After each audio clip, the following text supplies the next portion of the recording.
بێگومان ئێمە ئەبینین کە دەوڵەتی تورکیا بێ جۆدانە هیچ پێوەرێکی ئینسانی و ئەخلاقی و ئەو پێوەرە نێو دەوڵەتیانەی کە هەیە و جارنامەگەردوونی مافەکانی مرۆڤ دوور لە هەر عورفێک، دوور لە مافی مرۆڤ و دوور لە ئاین و بنەماکانی ئاین کە ئەوان خوان پروپاگەندە و دیعایی بۆکەن. دەوڵەتی تورکیا وەکو عقڵەتێکی شۆڤێنیزم کە بەتەنها خەڵکانی خۆیان و نەتەوەی خۆیان نەبێت خەڵکانی تر بە مرۆڤ نابینەوە،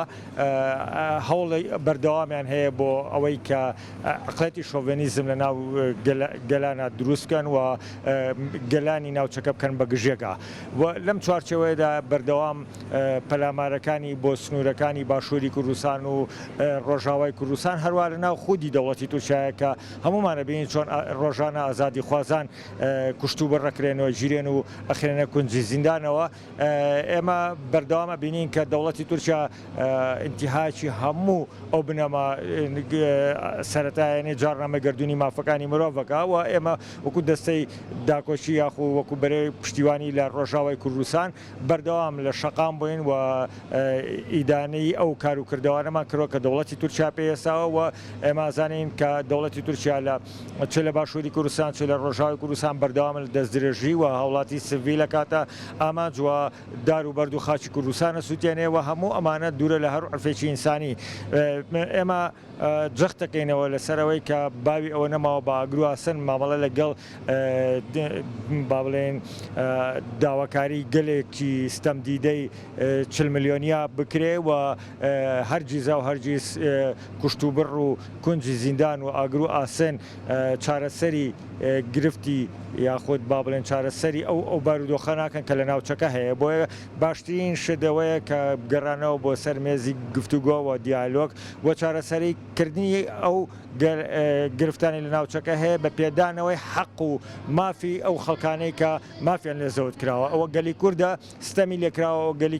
گەلی کووردە ڕۆژانە بە پۆستاڵی داگیرکاری پێشێلی هەموو ماف و ئازادەکانی ئەکرێەوە، خاچی سوتماگەکرێەوە، کوشت و بڕی خەڵکی سڤیل و دار و درەخت و مەڕ و ماڵاتی ئەکرێت و کۆمەلگای نێو دەوڵەتی لەم نێوەندەدا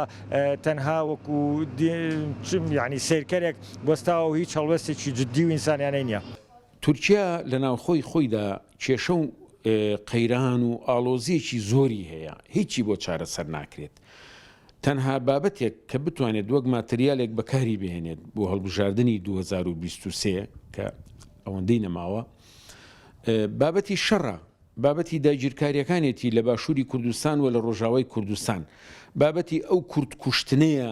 کە بەبەر چاوی هەموو جیهانەوە ڕۆژانە کورد قڕانەکات لە مناڵی ساواوە، لە ژنەوە، لە پیر و پیرەمێردەوە، لە گەنجەوە، لە بێستان و مەزرعە و لە دار و دارستان و پەلەوەر و ئاژەڵەکانی کورد. یعنی چی ئەکەوێتە بەردەست ئەی سووتێنێ، ئەی بڕێتەوە، ئەی کوژێ لە ناوی ئەبا، ئەی دزێ.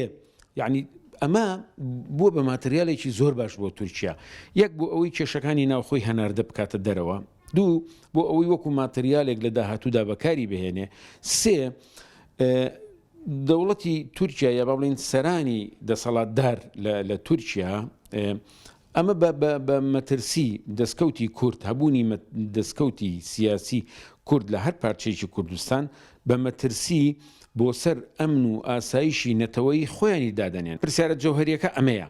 گەلی کورد چی بکە و گەلی کورد چی پێ ئەکرێت بیکە لەم بوارەدا. من وای ئەبینم بەڕاستی بەداخەوە کورد وەکو گەل کەم تەرخەمی نەکردووە، قوربانی زۆری داوە لە مێژووی خۆیدا، هیچ کاتێک درێغی نەکردووە، بەردەوام ڕۆڵەی خۆی بەخشیوە، بەردەوام ماڵی خۆی بەخشیوە، بەردەوام هێز و تواناکانی خۆی بەخشیوە. بەڵام ئەوەی کە کەم و کورتی هەیە، ئەوەی کە کێشەی دروست کردووە، حزب و لایەنە سیاسیەکانن، سەرکردە و سەرۆک و فەرماندەکانن کە بوونەتە ڕێگر لە بەردەم ئەوەی کە کورد بگا بە کەناری ئارام. ئەو ململانێ نابەجێیە، ئەو ململانێ ناسیاسیە، ئەو ململانێ نادیموکراتیە، ئەو ململانێ نانیشتیمانی و نانەتەوەییە لە نێوان حزب و لایەنە سیاسیەکاندا وەهای کردووە کە یەکێتی کوردان نەیەتە بوون، یەکێتی کوردان تاوەکو نێتە بوون کورد ناتوانێت هیچ ئامانجێک بپێچێ ئەگەر ئامانجی سیاسی و دەستکەوتی سیاسیشی هەبێ بەهۆی گۆڕانکاری هەرێمی و ناوچەی و جیهانی وەک ئەوەی کە بینیمان لە دوای ساڵی 91 لە باشووری کوردستان و ئەو ئەزمونەی لە دوای بەهاری عەرەبی بینیمان لە ڕۆژاوای کوردستان بەڵام دەستکەوتەکان لە ژێر هەڕەشەوی لە ناوچوون و مەترسی و پەلاماردانان وەک ئەوەی ئەی بینین کە ئێستا تورکیا پلانی لەسرە جێڕێ ئەوە تا دووە سیناریۆیان ئەوەیە بە مبارەکەی پۆتن بەشار ئەسەد و ئەردۆغان لە دەمی داهاتوودا لە کۆبوونەوەیکی لووتکە ئەنجامەدەن و ئەگەری هەیە ڕێکەوتنێکی زۆر کارە ساتبار لە نێوان خۆیاندا وەک ئەوەی هەواری بۆ میدیان کاتی خۆی لە نێوان سەدام حوسێن و شای ئێرانە ئەنجامیدا و بوو بەهۆی توانەوەی شۆڕشێکی کورد و ئاشبەتاڵی ساڵی 1975 مخابن کە ئەم قسەیە ئەەکەم و هیوادارم نەگاتە ئەو خۆناغە بەڵام یعنی ئەمانە هەمووی ئەگەری سیاسین و لە سیاسەتدا هیچ مستەحیلاتێک نییە لەبەرەوە مخابن ئەگەری هەیە ئەو دەستکەوتی ڕۆژاواش بکەوێتە ژێر مەترسیەوە ئەوە هیچ دەستکەوتی باشووری کوردستان لە ژێر مەترسیەکی جدی تایە